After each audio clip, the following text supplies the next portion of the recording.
recording. Okay. What's up, everybody?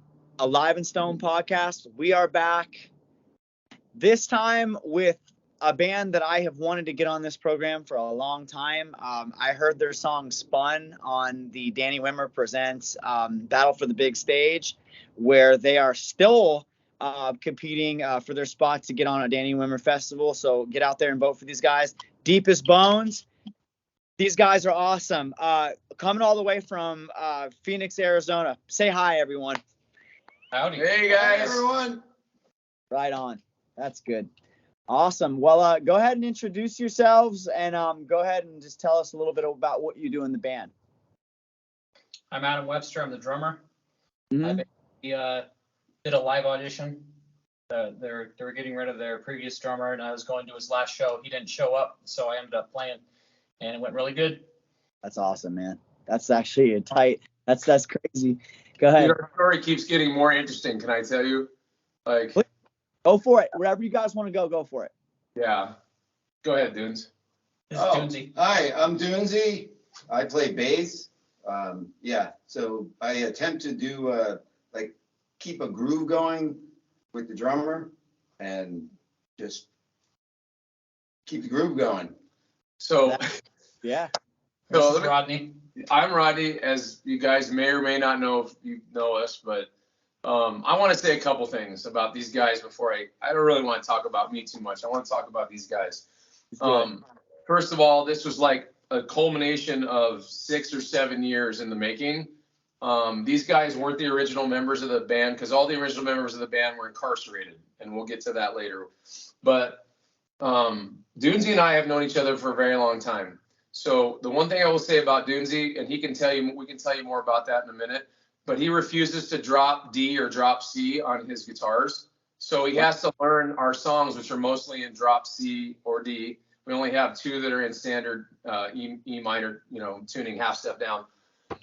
He refuses to play like that, so he has to learn it all the hard way. And I think it's amazing. He's very stubborn about that. He will not detune his guitars. He will get I don't know where it went, but he's got like a 5-string guitar, 6-string, and he tunes it to wherever he tunes it, and he plays our songs like that. So normal guitarists, we drop our E to D. He doesn't do that. So that's why he's amazing, because he's got that brain.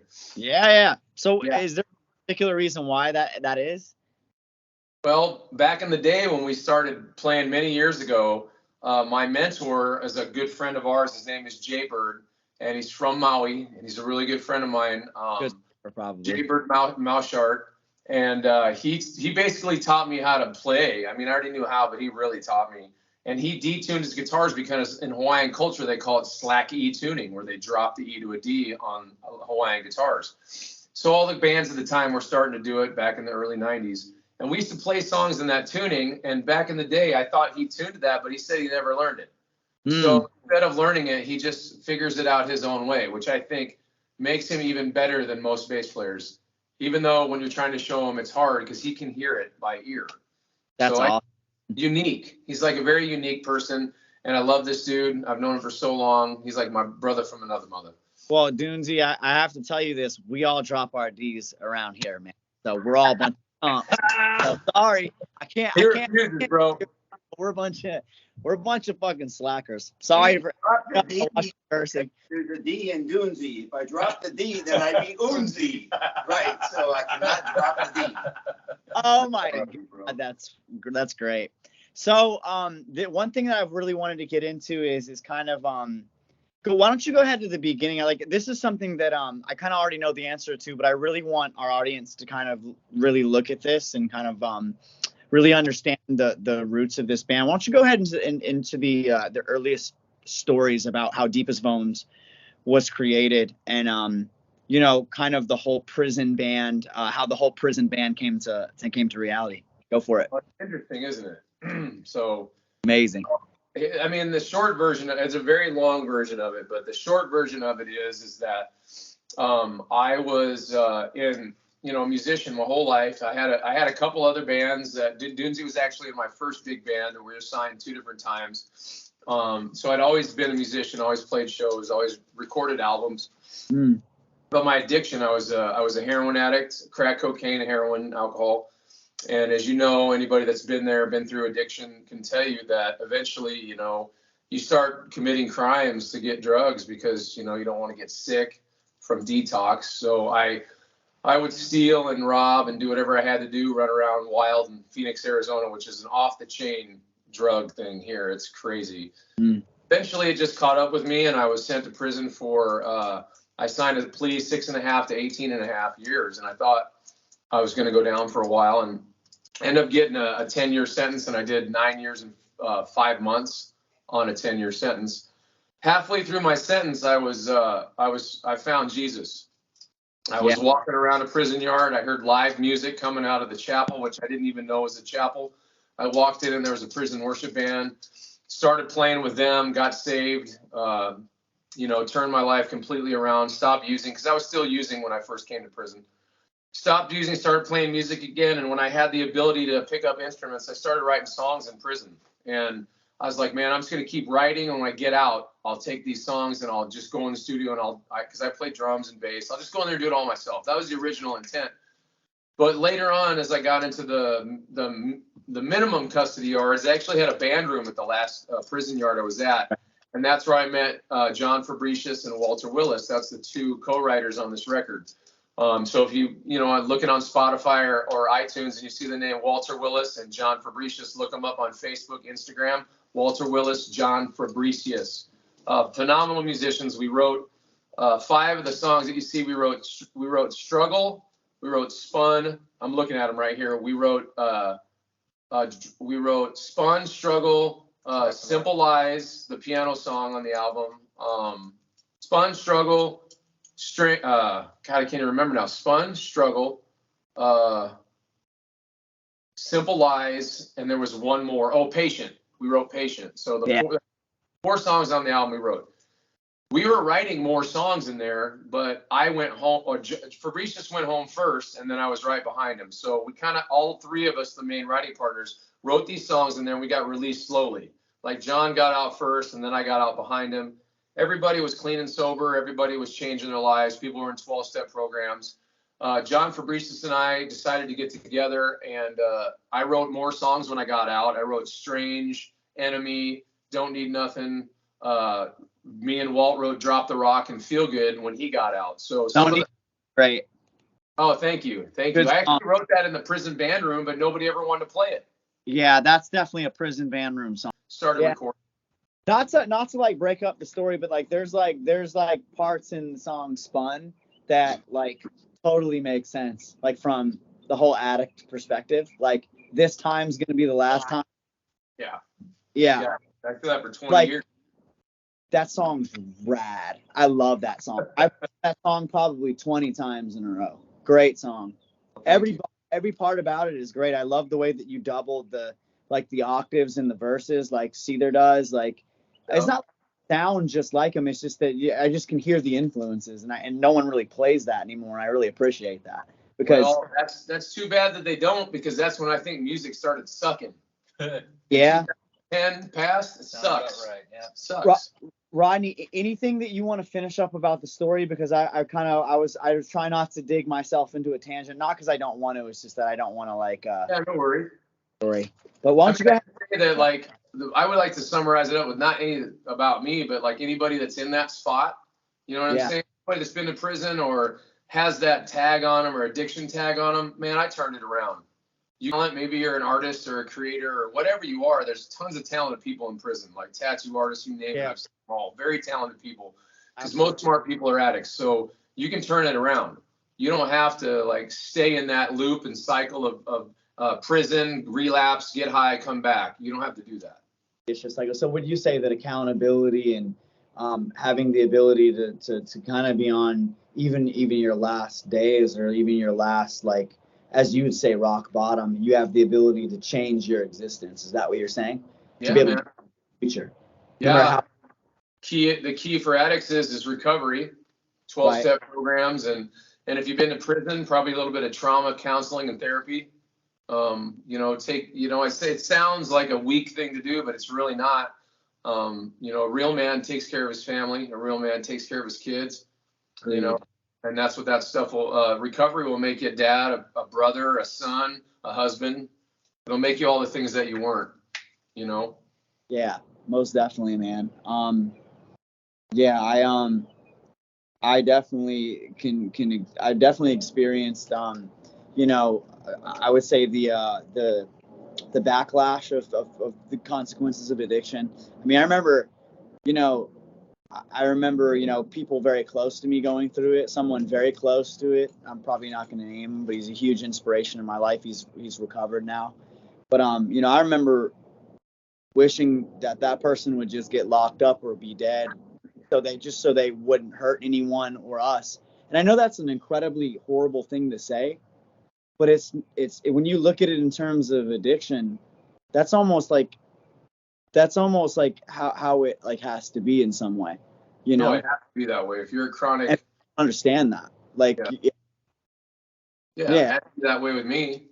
We wouldn't be sitting here today if that didn't happen to me. yeah. I mean, I wouldn't want to wish anyone death or anything like that. It's not about that. It's just about, you know, a person. Like, would you say that you saved yourself? I mean, would you say that like, I know like Jesus was in, like, your belief in Christianity is huge there, but I would say that you made the decision. It's kind of like throwing a layup up, you know, God threw you the ball and you just, right? I just showed up though. I'm just another bozo on the bus, as I always say. Yeah. I just showed up. You know, I made a decision to go to meetings. I made a decision to believe. I made a decision to trust and have faith. Yeah, man. So what would you say? So you say you found Jesus on a prison yard and you found him in a music. So is that like like in terms of like people that are maybe struggling with wanting to believe or anything like that? Or was there ever a moment where like it was more than just Jesus was more than just music? Like, was there ever a time where you felt really touched by the Spirit or anything like that? Or was there any you knew that you were feeling something that was more than just yourself? Yeah, when I went like 3 months without thinking about dope.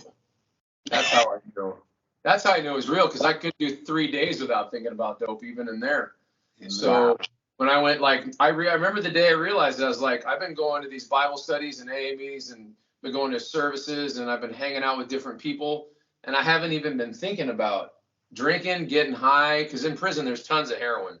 So I was like, and that's my drug of choice. So I was like, I haven't even thought about it, right? And then, I mean, it's called like gradual sanctification, where you slowly change over time. And I've had many levels of Holy Spirit encounters, as I call it. Like, you know, that was the first one. And later on, I was in worship, and I just got, in my charismatic church, we call it getting slain by the Spirit. I completely fell out. Not like you see on TV, like, and you're saved. It wasn't like that. But I in worship, singing in worship on my knees at this big church, a mega church thing. And I just was on my knees singing, and I just felt the Holy Spirit, and I could not sing anymore.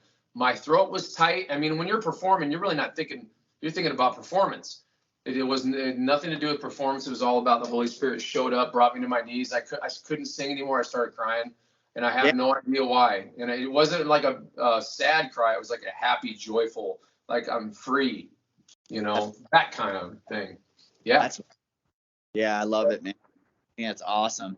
So what would you say for Always the Pariah, which was your first EP, right? Yep.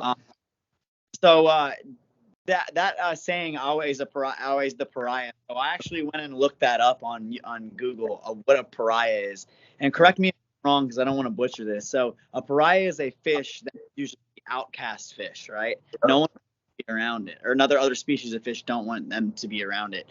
What does that quote? What does that saying mean to you, and what does it mean in terms of the theme of that EP? Well, Jesus was kind of the outcast, right? You know? And it made him cool to me. Like, it's uncool at certain times in history to not believe. Right. So I always felt like that too. Like, I always felt that I had caused my own distance from people. You know what I mean? I was always the outcast when I would come around. People were like, "Oh God, he's gonna get loaded or drink too much, or he's gonna do something crazy, and we're all going to jail." And that's what used to happen. Bars would go to jail, not just me. And I got crazy. And when I was writing the record, I was thinking about all the songs as a whole and how much crap that I've been through and how many people were hurt in the process of my behavior. And when I was part of the 12-step program, was making amends, right? Going back to the people we've harmed and saying, hey, I apologize for my actions. Can you please forgive me? So, a minute. yeah. You. Yeah, no worries. Yeah. Sorry about that. I had Okay. some place. It's where I do my production, so I kind of got them kind of chatting with me a little bit. No worries, man. Tell her hi. Yeah, I'll tell them with the boys, do it with the Cardinals out in Arizona. Cardinal fan. Yeah. So yeah, man, like I would say that, and just mind you, if we ever veer off, there's going to be edits and stuff like that, and I'm actually going to send you the video as well in case you want to do anything with it. And so that, I mean, I think that was kind of cool. I was watching Joe Rogan the other day, and it was kind of neat to hear about how like people kind of interpreted Jesus as like this person who was like this like badass outlaw type dude, like who was just like, if you think about it, like he was kind of against everybody. He was. He was kind of like a complete rebel. So it's like it's kind of cool to like, it's like the moment where you like realize that you're like your dad like had been in a few fist fights, or like you realize your dad, right. like my wife's a pastor. Like, she could tell you. She could tell you, like, she's a very cool pastor. Yeah, man, and I think that's the thing that I've always appreciated in music and with a lot of artists is when they always can like be down to earth, even though they're like trying to want the good things in people. Awesome. And I've tried 12-step programs for a long time before I found him, and it did not work until I found him. You know. And that's awesome. How powerful would you say that? How powerful would you say that your journey with drugs has been? I mean, would you say that it's exactly as they say it is? It's almost like they have the saying, they take it out of your body, but they can't take it out of your brain. Yeah. That's, like to the point where it's almost like it's like breathing is like needing it. I mean, what was it like just dealing with that? It's like dealing with being dope sick. Oh, it's the worst. Yeah, like go ahead and go what it was like to, like you said, like the thing that's crazy is you said that you were trying to get drugs because you were withdrawing, not you wanted to get high. Really. Yeah, it's beyond. Once you get to that point where you're stop taking it and you're getting sick, you're everything's out the window. All bets are off. You're doing whatever you got to do to get it, because the sickness, you're incapacitated for at least 3 days, 4 days, and then won't have any energy for probably a month. Wow. So no one wants to do that, because if you're a heroin addict, you've got no money. You probably have a crappy job or no job at all. So if you get sick, how are you going to be able to afford anything if you just lay around and you basically have like at least a week where you're incapacitated. So I didn't want to do that, and I just kept going. Have you ever shot up just to feel normal? Yeah, almost every day when I was a heroin addict, every day. Oh, yeah, wow. People didn't even know I was loaded half the time. Yeah, because you don't look it after a while. Yeah. Okay, cool. So I'm gonna veer it back into music because I'm so interested in this that I have a bad tendency to want to pull you guys off the music circle here and go down another path. But I want to know, can you talk every person in the band? It's Adam, Dunes, and you, right? Yep. For each of you, what are your influences? Would you say, like who in your life made you want to play? I want Adam to talk, and I'm going to use the restroom, guys. Excuse me. Yeah, good. Yeah. Talk to the guy. Go ahead, Adam. Jimmy DeGrasso, when he was with Megadeth back in 2002, there was the Rude Awakening live DVD. My brother went to that concert, so he had to buy that DVD. I watched it, and before that it was Lars Ulrich. Wow. Typical thrash kid. He played drums, but he got a drum set later, and I heard him play Enter Sandman. It's like, oh, I want to play that. So I learned it, and it was, it was cool. But then I heard Megadeth, and it was just a whole new level. So there's that. There's Chad Sexton from 311. Oh, wow, that's quite a shift there. Oh, who has to stick to one genre? Yeah, there's Chad Gracie from Live. Michael from Stradivarius. Saxon, Running Wild. He was with a whole bunch of people. Does Dave Lombardo get love or no? Who? What? Lombardo from I think he's from Slayer and Anthrax. Dave Lombardo? Yeah, I think. Yeah. Good one. Yeah, him. Yeah. I liked his work with Testament, and Testament also had Gene Hoglan, who's amazing, and John Tempesta, another influence. Danny Carey. Danny Carey's cool. I never got into Tool though. I got you. Very into Tool. I think we mostly are, all us hard rock guys. I like to put on a show and do stick tricks, and I learned a lot of that from watching Vic Fox play from Enough's Enough, and then I found out about him through the Veronicas. That's awesome. A lot of fun. Yeah, absolutely, man. That's really cool. What about you, my man? What are some of your influences? Oh boy. Okay. So like, first album, Deep Purple Machine Head. Oh wow. Yeah. And then That's first really cool. concert, Rush 2112. Nice. Well, So, yeah, so that kind of like gets you like in the mode. But I mean, I came out of an era where it was like the disco funk boogie thing was happening, and then Kiss, boom. So it was like that was a major influence in what I did from there out. That's awesome. Yeah. So, and I mean I like. I love guitar players from a standpoint of like, I don't look at bass as being like its own instrument, because every guitar is its own instrument. Acoustic guitar, 6-string guitar, 7-string guitar, they all have their own flavor and their own expression. It's like a lot of guitars that I play. I mean, I just picked up 6-string basses. And the fun part about those is they actually are their own rhythm instrument. I mean, it's a whole nother thing. I play full chords on them, and it's like finger pick and then pick and do all kinds of fun stuff with it. I've actually. You tell them about the guitar bass thing? Oh no, that my Bizarre. Yeah. No, that's its own creature in itself. It was a prototype made by Bat King. They had a line of guitars, but it's a hybrid. It's part bass and part. It was sold as a 3-string bass and a 4-string guitar. So I was at the time looking into a double neck, because my brother and I have been playing together for a long time. And so when we played live, it was kind of hollow.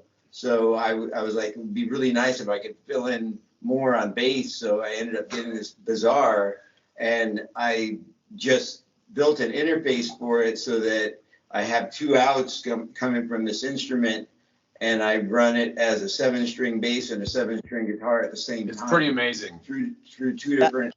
That is great. It's kind of like along the lines of Billy Sheehan. He does a lot of that kind of stuff. One of a kind. Yeah. And yeah, but I agree. so it's like I just really and I've written complete songs and recorded entire songs, one take, using the same instrument as a bass and a rhythm guitar at the same time. Yep. So it's pretty unique, because I can separate both into 2 tracks, and then I can mix down both tracks individually, and really bring out that bass flavor in the one track and the guitar flavor in the other. That's awesome. Yeah, it's a lot of fun and excitement. I really, it's like, I mean, that's the way you got to look at it too. I mean, if you're not enjoying it, like from a standpoint of creative fun, then why do it? Yeah, you're doing something, wrong. I mean. Yeah, that's what I think. I think is the best thing to do. And I'm glad you mentioned that, is because I think so many of us, including myself, are like, I want to make money doing this, and like I want to, like, we got to sound like this, and it's just like, I'm so glad that you brought up that if you're not having fun and you're not playing the music that you want to hear, like there's no point in doing it, because it's like you have no shot at really doing anything great if people can't feel your reality. Right. Well, they used to say look in the mirror, but like us guys, we get to listen to album, you know, it's like if Yeah. you can listen to your album and go, wow, you know, that Yeah, I really, really enjoy it. Dude, I still, and I'm not joking, I have playlists, and Strange is my favorite song. Like, I remember writing it, and I put it on a playlist, like, when we first got the album, and today it came on, and I listened to it again, and I was like, if I wasn't listening to my song, this is rock, because it's in with Tool, it's in with Seether, it's in, and it fits perfectly. Seven Dust. Yeah, yeah. Yeah, It's so crazy, though, to think that, boy, I you know what? We sound like these other bands. Like, we could be on stage with those other bands and fit right in.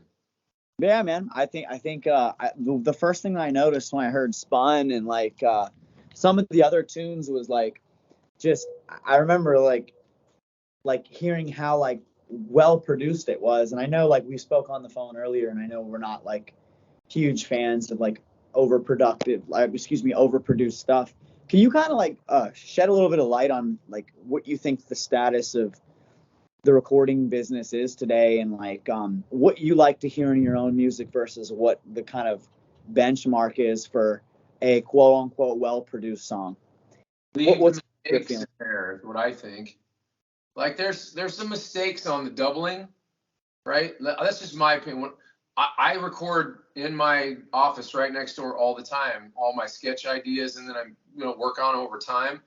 And I leave the mistakes in there because after listening to them, I get used to them. Wait. Happy accidents. Happy accidents, yeah. And no mistakes. So it's crazy. The album, when we did it, I still have the raw files with no effects or anything on it.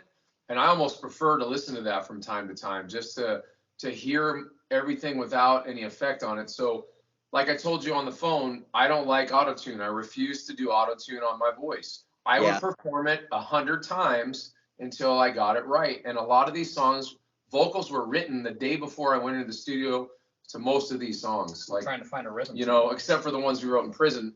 I was still trying to figure out what I was going to sing over, because I write the music first, and then I come over at the end and I do all the lyrics, because that's the way I was brought up in writing music. Was we always wrote the music first, and then my singer would come in. So I'm getting off topic, but recording, Ralph, I just said, here's what I told Ralph. I said, don't do any auto-tune, but I want stardust on it. And what I mean by stardust is I like a little bit of reverb and delay. I do, on the vocals, and I like the drums to be sweet sounding. That's like my two things. Guitars, whatever. You use a rectifier, you're good to go in the studio. Use Orange Modern rectifier setting on my FX. It's the same thing as that Mesa dual rectifier over there. I always use a dual rectifier. I always use a twin reverb for clean. Never changed it. Little bit of chorus, because chorus is beautiful on clean guitar. Amen. That's it. That's goosebump inducing stuff. Right? But yeah, that's cool. Keep it basic, man. I mean, I got all these pedals right here, but most of them are actually to clean up my sound because rectifiers are so muddy. Yeah, I think that we're definitely in an era of songs definitely having a lot of layers. I think there's a certain boundary that shouldn't be crossed in terms of like human characteristic. I think that there's something pleasing about a singer hitting a note flat live, or and making everything else perfect. There's something about Chris Cornell and Billy Corgan and all these guys, not nailing everything in live, and there's something emotional and real. And even Kurt Cobain notes live, and wasn't, and that's the thing is I think that there's a human aspect that makes the live show better than the recording. And sometimes it's like they're so perfect live, or like they're like so like this or that, like on the recording, that it's just like, well, dude, they're taking their studio presets and loading it in live boards now. Oh yeah, no, I get it, man. I mean, I think that like it's like the point of the live show. When you play a live show, you want to give them the live experience, which means even altering the songs. There are songs on the record that I play differently because I heard a way that, hey, I think this would be cooler. Could I try it out? And luckily, Rodney lets me do it. And you bring a different energy to it live. And sometimes the tone will be completely different from the studio, and you'll hear it live and like it more. Yeah, You know? absolutely. Sometimes you'll hear the stuff live first, and when you go to listen to the studio, it's like, oh, this doesn't sound as cool as it did live. Yeah. And it's like, and then like they're using like correction live now and stuff. I'm like, No, I refuse. I mean, like, I don't know. It's gonna be a no comment for me, but I mean, to be honest with you, like, my initial thought is like, why are we like the whole purpose of live is to see you live, and I understand a backing here and there. I get that. Yeah, we use them. Yeah, but it's like, beyond that, it's like you got like 3 different layers under here, and then there's all like, and then it's just like yeah, the presets are in the boards, and it's like, you know, what's the point? It's like, so I feel like a lot of the bands, you know, kind of, I think in the Seether area, you know, kind of after that kind of started to get real produced, and you know, I just want to be one of those groups that's like, you know, like there's something great about Pearl Jam playing live without a clip. Jeremy's always, or even Flo's always super fast, you know, and it's like, it was just like, there has to be something that fans want to pay to see, not pay to see do something exactly the same, which I'm not trying to shit on everyone, like, you know, it's just my opinion. I just don't want to do my thing like that, you know, but I feel you. What I wanted to say was, if fans, they've already bought the album, they paid money for it. Right. They paid for a concert, that's an experience. They're going to play it differently, and you want to give them that experience. They're going to pay money to see you. You don't want to just put the CD on play and then, you know, fake it live. Yeah. I agree with you. I think that is, I think that's not how I want to do things, for sure. I'll tell you the bands, buddy, that I appreciate that do it. As far as like Periphery. I don't know if you know who Periphery is. Oh yeah, I know who they are. Yeah, so Periphery uses that stuff, backing tracks, and because they got keys underneath and stuff, and then he uses it a little bit, auto correction, because they're touring and they're playing every night. If we were touring 5 nights a week and you're a singer, you best believe I'm going to enhance my vocals on the 5th night. That is full confession right there. I got it. That's when I would use it. Especially if you're singing what they're singing. Right. But I mean, you know, I think everyone, I think everyone needs to do what they have to do, and it's just, for me, like, I just want to try to do it as much as I can, you know, with like you say, like without it, you know. Yeah, man. You got any other stuff you want to talk to us about? Absolutely. I would, before we wrap it up, I know we're kind of going over time. And I apologize for that, but it's all good, bro. It's all good. Yeah, I had a great time interviewing you guys. This was really cool. So what is do you think the biggest, I know the answer to this, but I want the audience to hear it. What do you think about, like, your message in terms of what you want, other people to know about your music, or come to whatever it is that you're trying to say? What is your main message through Deepest Bones? Well, it started out as, you know, I believe that the Lord will speak to me at times. You know, I'm not talking about like an audible voice in the movies like the 10 Commandments. Moses, go to the top of the mountain. Yeah. It's not like that. It's a still small voice that I hear when I'm in prayer and when I'm in meditation in the morning.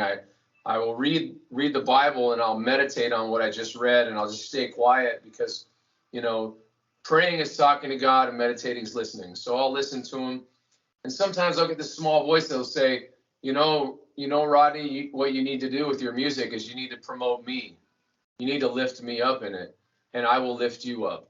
You know, if I entrust you with the little things, I'll entrust you with the big things. And the message that I keep getting is, was in the beginning to push recovery, like keep talking about it. And I still talk about it. I still want people to get well and get healthy and happy. But what I really want, I think that we're in the last days. I really do believe that. I'm not some conspiracy theorist or end time eschatology major at college, where I believe I study the end times. Eschatology is the study of end times. But what I do believe is I think that everybody can see it. We're at this point in history where things are getting weird. And I really think that I want to bring as many people to the Lord as I can. And if it takes heavy metal, hard rock music and me screaming in your ear to do it, then that's what I'm going to do. Because that's the most important thing to me right now is how many people can I get to Jesus? How many people can I bring to the Lord? Not just because of the obvious options of not, but because I want you to be happy. I want you to be filled with joy, because I want you to feel like I feel every single day of my life, where it used to be death and destruction, and now it's life and light. You know, that's what I want. Right, man. Yeah. I think that's definitely evident in the documentaries I've watched from you, the content I've watched from you. Yep. Anybody that's lost maybe in the perils of addiction, or maybe anyone that thinks that they're, maybe someone's getting out of prison, or maybe someone's in prison and is wanting to change their life. Do you think that Deep as Bones would be the answer to definitely give them a nudge? Yeah, and then you can DM me too. Absolutely, guys. You hear that? Struggling. And I'll tell you this, Rodney's a very approachable guy, very easy to talk to, and I'm sure, if any of you guys out there are kind of dealing with this stuff, this gentleman would love to talk to you, and the rest of the band as well. And Amen, brother. anything that we have maybe coming out that we want to talk about, maybe anything that we kind of want to give any sneak peeks about before we get out of here? I do. We have 2 singles ready to go. To be honest, right now, all we're doing is trying to decide if I want a super badass guitar player to do the leads, or if I'm going to do them. So I'm going in the studio. I think it's next weekend. I'm a good rhythm guitar player, and I'm a pretty good lead player. But there's people that are better than me. Hold on. Give me 1 sec. You're good, man. Take your time. Yeah, there was somebody calling in. So I think that I'm going to attempt the lead Saturday. If we finish it up there, then we're mixing. One of them is a rap. One of them has my buddy who was signed to Sony, Christian rapper. I'm not going to give his name out yet, but you'll see it when we release it. That's awesome. There's a rapping part of it, but it's really cool. It's not like Limp Bizkit. It's not like Rage. It's completely new and different. And the second song is called Lockdown. And the other one's called Wasted Memory, and it's like Pantera-esque Godsmack kind of combination song. I love it. With a lot of percussion and drums in it, like tribal drumming in the middle. So those singles are going to drop.